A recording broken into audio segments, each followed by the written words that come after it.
И получается, по республике Саха-Якутия сегодня тоже пишут зарегистрировано более 200 площадок по всей республике.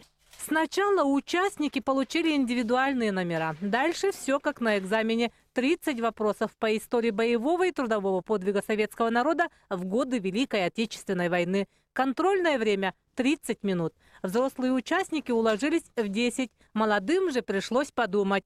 Историю знают похуже, чем, наверное, в советское время. То есть я не уверен, например, там были вопросы про пионеров-героев, про молодогвардейцев. Не знаю, справятся ли ребята, нет, с такими вопросами. То есть в наше время это было как «Отче наш», да, то есть от зубов отскакивало такие имена, фамилии. По итогам тестирования средний показатель среди преподавателей составил 21 балл. У студентов правильных ответов оказалось в 2 раза меньше. Августа Степанова, Алексей Меркулин, телеканал «Алмазный край».